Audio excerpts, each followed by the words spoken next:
Hello everyone, this is Erik Bryant and welcome to the Erik Bryant Show, back with part 2 here on episode 10.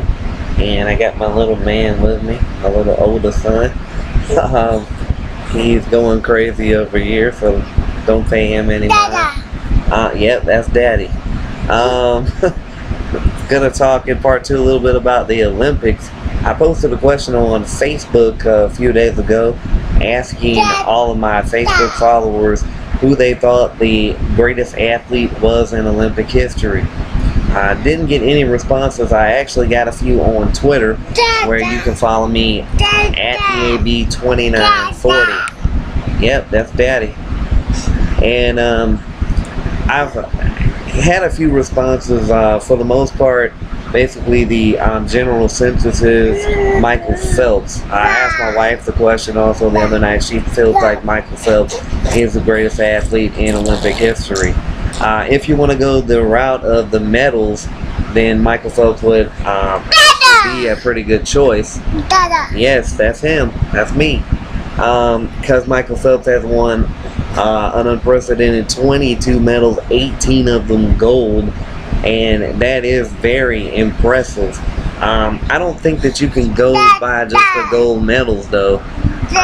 So I would, if I had to compile a list of maybe the top 5 or whatever, I would put Michael Phelps at number 2. It would be very difficult, though, I think, to compile a list of even a top 5, because you've had so many, to me, so many good Olympic performers over the years. Swimming, I'm not saying swimming's not a sport. It is very difficult, I'm sure, to train and prepare yourself. Yes, baby. To train and prepare yourself and for. But I would say that if I had to put together a top 5, I'd say at least 3 or 4 of those would be out of track and field, because track and field. Yes, babe. That's Daddy. That's Daddy. That's you. Yeah. Track and field, I would say, is probably in the Olympics one of the most, if not the most difficult things to train for, and physically get your body ready, get set. Of course, you have to be in shape to swim too, I'm sure. And Michael Phelps has done a good job. It looked like that he wasn't in quite shape as the Olympics started. He wasn't in his regular Olympic form as he finished 4th in his first race, but then he went on, got the gold medals, got the silver medals, so he was indeed ready to go after that first race when he lost to Ryan Lochte. But I would probably say that before last night, I would say hands down number 1 on my list would have been Carl Lewis, the former track and field star who won 9 gold medals himself, and also winning the world record, winning the 100 and 200 meter multiple times. Yeah, you're not listening to me? He's closing his ears here, see?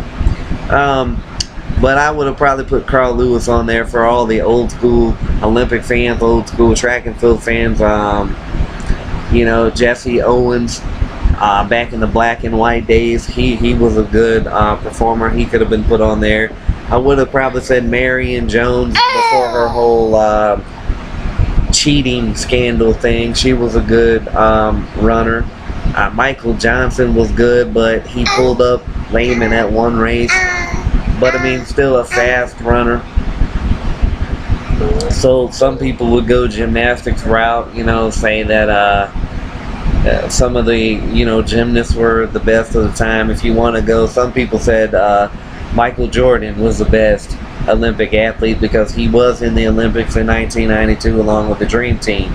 So if you wanted to go that route and say like a one-time Olympian as far as being on the basketball team or baseball when they had baseball as an Olympic sport or whatever. But I would have to go with someone who did something like track and field, something like that. And like I said before last night, hands down, I would have said Carl Lewis. But and I hate to say this, but the best Olympic athlete of all time after last night might be a guy that's not even from the United States. The 100-meter race, a new record was set last night by Jamaica's Usain Bolt. And Usain Bolt is a great competitor, fast man, fast runner. He is the fastest man in the world right now because of his time. I believe they said it was a 9.7, which shattered the world record. So I know people will say, oh, that's un-American of you to say that an American's not one of the greatest of all time, but Usain Bolt could arguably be the best Olympic athlete of all time. So I don't know, after watching that, after seeing that, I can't really pick a number one. Like I said, Carl Lewis would have been hands down. I'd say Michael Phelps is in there at number 2. But if you don't put Bolt at number 1, he'd have to be a close 3 behind Phelps. If you did put him at number 1, then I'd say Carl Lewis probably would be behind he and Michael Phelps. So it's a big debate when you compile lists like that of greatest comparing people and things like that. It's always kind of tough to get a number 1 pick by a majority of a group, of people, because they're always going to have different opinions and different answers. But I guess that's one thing that makes the United States so unique, is the difference of opinions and the different answers you might get from person to person. Also, staying on the Olympics, I want to talk about my son jumping. That's why it looks like we're moving in the broadcast. Stop, son. But you got the whole Gabby Douglas controversy. Of course, Gabby Douglas, the gymnast, the won the gold medal, but became the first African American to win the gold medal in gymnastics. A lot of people were going to the whole race issue where they said that her nickname was Flying Squirrel and things like that. A lot of people got upset about that, but as I said in episode 9, I heard the nickname from black DJs on the radio, so I don't think it was just the white people saying that about her or anything like that. But now another controversy has come up as NBC has actually apologized, because right after Gabby won, the commercial came on the NBC network with a monkey actually on the doing gymnastics, and people were saying that in some way they were trying to connect Gabby Douglas with that monkey that they had on the commercial or whatever. But I don't know. I mean, to me, things just get blown out of proportion by the media a lot. They get blown out of proportion more times than often. Like a sports person, a football player, basketball player could be asked a question. They could answer it a little too honestly sometimes, in my opinion, and things just get blown out of proportion. But whose fault is it? Is it the guy's fault for answering a little too honestly, or is it the media's fault for twisting the words around? That's what a lot of people, I know I said in the last episode, it was my final thoughts, that's what a lot of people say in the whole Dan Cathy thing. His words got twisted around because he never mentioned gay people. And while he never mentioned gay people and he talked about a traditional marriage, the man also gives money that is given by customers to his company to hate groups for gay and lesbian people. So really, to me, he didn't have to say a word about gay people. His actions prove that he doesn't like gay people. But let's not get back into that whole thing. Yeah, it is you. Yes, me. That's you. But because that's been a debate that's going on around, and now I hear that the HarperCollins Corporation that makes the Berenstain Bears toys that were going to go in the Chick-fil-A meals for kids, they, like the Muppets, like Jim Henson Corporation, the Muppets are backing out. And a lot of people say, it's the media's fault and things like that. But I say good for you, HarperCollins. Keep on doing it.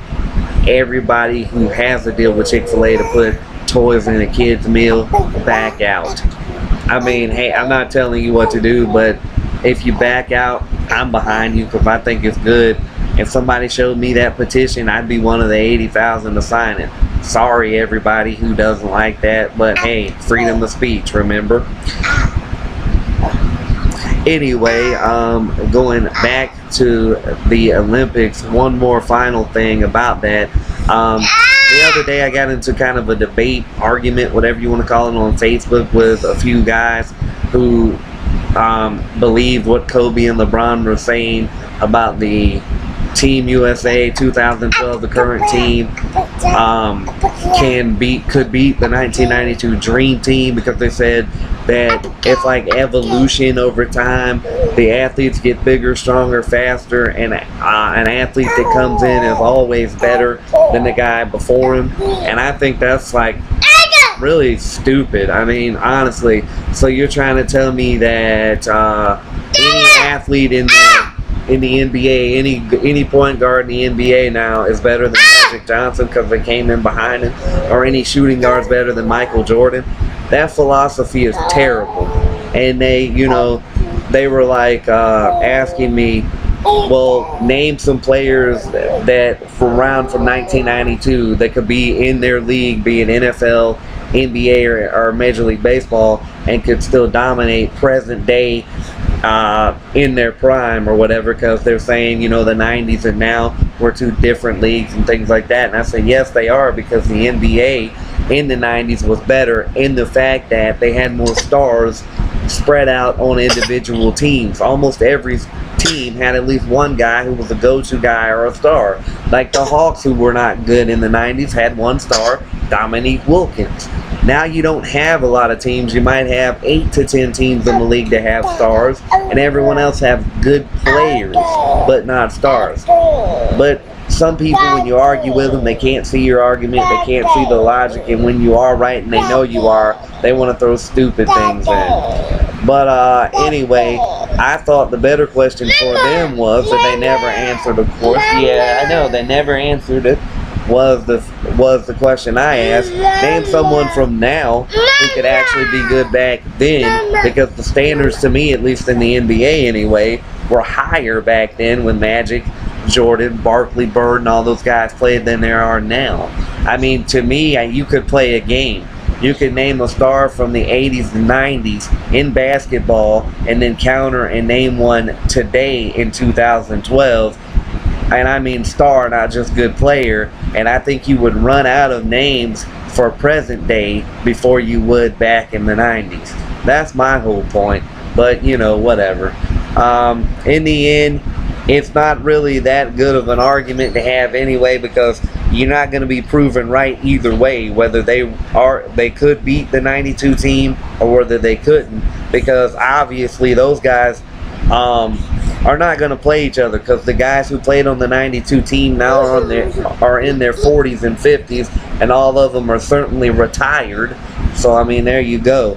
And of course, if they played present day, Michael Jordan in his late 40s, early 50s, whatever, Barkley, all up in age, Magic Johnson, of course, Team USA would, the young guys would probably beat them now, because they're in their 40s or 50s. But in the prime, it's always going to be one of those debated questions. Every time you ask who's better, compile a list, top 10 of all-time quarterbacks or Olympic athletes or whatever, you're always going to have someone with different lists, and it'd be kind of hard to find 5 or 10 people who have the exact same list with the exact same people in the exact same positions. But anyway, I'm going to go. This has been part 2. I'll be back later on with episode 11, and I might have the little chatterbox here with me. You want to say anything before we go to the people? Want to say something? Want to say anything? Dog, or talk about the balls? You call the dogs a roof roof? Roof roof? Alright, well, now that I asked him to talk, he is silent. So, this is Erik Bryant.